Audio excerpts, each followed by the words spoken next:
Oi, seja muito bem-vindo ao meu canal no YouTube. Aqui é o pastor Marcelo de Borba Vieira, mais uma vez chegando aqui para trazer uma mensagem para a tua edificação, uma mensagem de esclarecimento, uma mensagem de ensinamento da palavra de Deus para a sua vida e do Evangelho também. E eu quero hoje compartilhar com você sobre um maravilhoso plano de salvação. Você sabia que Deus tem um plano de salvação para o ser humano, para toda a humanidade? E esse plano está registrado de Gênesis a Apocalipse. Lá em João 3,16, eu quero ler uma palavra aqui com você e depois refletir sobre esse assunto. João 3,16 é o seguinte, ó. Porque Deus amou tanto o mundo que deu o seu Filho unigênito para que todo aquele que nele crê não pereça, mas tenha a vida eterna. Os estudiosos, os teólogos, os eruditos, eles dizem que esse texto ele resume toda a mensagem da Bíblia de Gênesis e Apocalipse, está condensado nesse texto. E quando a gente pega esse texto e avalia ele com bastante pormenor, a gente percebe que realmente há um plano de Deus para que a pessoa venha a crer no Evangelho, venha a receber esse plano na sua vida. Então o desejo de Deus é que a gente entenda esse plano e possa usufruir, possa experimentar, possa viver esse plano na sua plenitude em todo o nosso viver. Para isso, então, eu preciso entender algumas coisas que eu quero tocar nessa mensagem, que eu quero tocar para que você entenda, tocar nesses pontos. O primeiro ponto que você e eu precisamos entender, para que a gente possa compreender e aceitar esse plano maravilhoso de Deus, é que a Bíblia ensina que todos pecaram, todos estão debaixo do pecado. Quando você pega textos como Romanos 3:23, Romanos 13, do versículo 10 ao 13, Romanos 5:12, 1 João 1:8-10, Isaías 64:6 e outros textos ainda, eu peguei alguns aqui básicos para você poder entender, eles mostram claramente que todos nós estamos debaixo do pecado, estamos condenados, afastados da presença de Deus por causa do pecado. Pastor, mas qual pecado é esse? Esse pecado é o pecado original, lá de Adão e Eva. A Bíblia diz em Romanos 5:12 que por causa do pecado de um homem, a morte entrou no mundo e essa morte se espalhou para toda a humanidade. Então, quando Adão e Eva eles pecaram, desobedeceram originalmente lá no início, nós sendo descendentes de Adão e Eva, vindo de toda essa linhagem, então a gente automaticamente já nasce com essa sementinha do pecado na nossa alma, no nosso coração. E à medida em que nós vamos tomando consciência da vida, saímos do estado de inocência para o estado de consciência, então o pecado ele toma forma, ele se apresenta, e então nós começamos a pecar. É por isso que nós mentimos, é por isso que nós nos prostituímos, é por isso que nós matamos, é por isso que nós falamos mal, é por isso que nós somos orgulhosos, arrogantes muitas vezes. Tudo isso é reflexo do pecado, lá do pecado original. Tá certo? Então, a Bíblia mostra claramente isso, que todos nós somos pecadores. Todos nós estamos condenados à morte. Isso também está em Ezequiel 18:20, Romanos 6:23, Romanos 5:12. Então, todos nós estamos condenados. A palavra morte significa separação. Então, a Bíblia apresenta 3 tipos de morte. A morte física, a morte espiritual e a morte eterna. A morte física é quando a pessoa morre fisicamente, a alma é separada do corpo. A morte espiritual é que quando a pessoa tem consciência do que é certo e que é errado, ela está afastada, separada de Deus. Então ela está numa condição de morte espiritual. Ela não tem como se aproximar mais de Deus, ela não tem como sentir Deus, perceber Deus na sua vida, porque ela está debaixo do pecado. O pecado gera essa morte espiritual.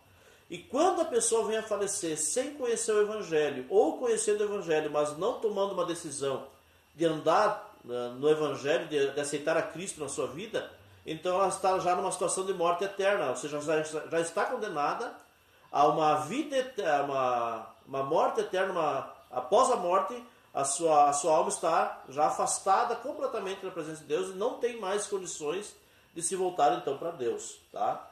E isso é o que os textos nos mostram. Segundo ponto. Então, se eu estou em situação de morte, pastor, se o pecado original causou essa separação entre eu e Deus, eu não percebo mais Deus, então significa que tudo que eu fizer, para tentar me aproximar de Deus, não vai surtir efeito nenhum? Exatamente. A Bíblia mostra aqui em João 3,16, porque Deus amou o mundo de tal maneira que deu o seu Filho único para que todo aquele que nele crê não morra. Então Deus, vendo essa dificuldade do ser humano, vendo essa impossibilidade do ser humano se aproximar dele, Deus providenciou. Né? O próprio Deus providenciou a saída para que o ser humano possa ter a oportunidade de, ao ouvir este evangelho, de receber este evangelho, então, poder se aproximar de Deus. Tá? Isso está lá em João 3,16, João capítulo 1, versículo 1 a 14, que foi Jesus Cristo quem Deus enviou a este mundo, né, por amor a nós, para que a gente possa ter a salvação. A missão de Jesus qual é que é então? Lucas 19:10, 1 João 3:8, 1 Timóteo capítulo 1, versículo 15, nos mostram claramente a missão de Jesus. Nos mostram que Jesus então ele veio para buscar o pecador perdido. E eu e você somos esses pecadores. Nós somos esses que precisam da salvação em Cristo Jesus. A obra de Jesus, então, é 1 Coríntios 15, 13 e 4, nos mostra que Jesus veio e morreu por nós, para que nós tenhamos, então, esta proximidade, né? Tenhamos esta possibilidade de chegar diante de Deus. E tantos outros textos também, Isaías 53, versículo 3 a 6, Romanos 4, 24 e 25, Hebreus 9, 12, 1 João 4, 9, são muitos textos que numa outra oportunidade eu poderei trazer para você. E então o que nós devemos fazer para termos essa salvação? Para experimentarmos esse maravilhoso plano de salvação de Deus. Primeira coisa, Ezequiel 18, 31 e 32 nos ensina que nós devemos nos arrepender. Esta palavra arrependimento no original é metanoia. E a comparação que é usada ali é com uma larva, que ela é, no momento que ela vai receber a transformação, ela é fechada num casulo. E ali por algum tempo ela fica naquele casulo para sair uma transformação. E quando ela sai daquele casulo, ela é uma borboleta já formada. Então a palavra usada, né, metanoia, significa arrependimento, significa mudança de pensamento e de atitudes.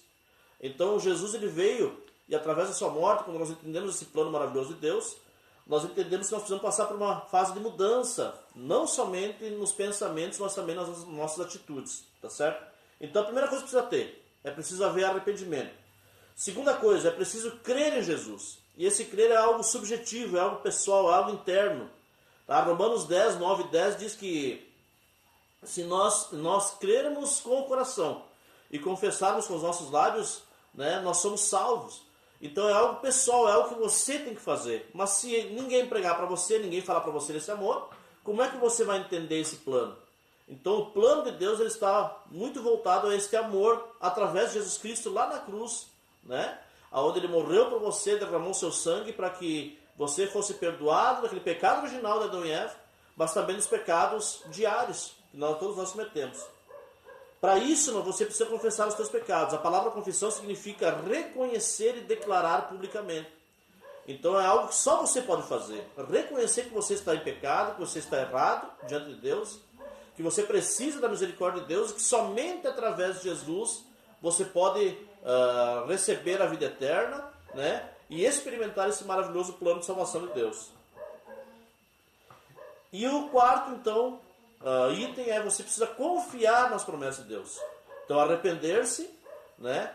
Crer em Jesus, confessar os seus pecados e confiar plenamente nas promessas de Deus. Isso vem a ser viver o verdadeiro evangelho, experimentar o maravilhoso plano de Deus da salvação em Cristo para a sua vida. Tá certo? E entenda o seguinte, ninguém será salvo pelas obras. Não é por fazer o bem aos outros, não é por não falar mal dos outros, não é por pagar suas contas em dia, não é por participar de uma religião que você tenha a salvação ou que você experimente esse maravilhoso plano de salvação na sua vida, tá? É única e exclusivamente pela fé. Pela fé não numa imagem, pela fé não num guru, pela fé não num sacerdote, não num pastor, não num padre, mas pela fé, não num presidente, mas pela fé única e exclusivamente em Jesus Cristo. Então quando você aceita Jesus Cristo na sua vida, crê que a morte dele, o sacrifício dele na cruz foi pela sua vida, foi para que os teus pecados fossem perdoados, fosse para que você tenha a salvação, a vida eterna, para que você experimente o amor de Deus, a paz que Deus oferece, que é diferente da paz do mundo, e você então arrepende-se dos seus pecados, você passa a crer em Jesus Cristo como Senhor e Salvador da tua vida, você confessa os teus pecados e você passa a confiar nas promessas de Deus, então você está experimentando esse maravilhoso plano de Deus. Que Deus possa estar falando no teu coração, que você possa tomar a tua decisão e precisando, né, pode entrar em contato conosco. Nos próximos vídeos estaremos aí colocando todos os dados para contato. E que Deus possa abençoar a tua vida grandemente e ricamente em todos os sentidos, em nome de Jesus, e até a próxima.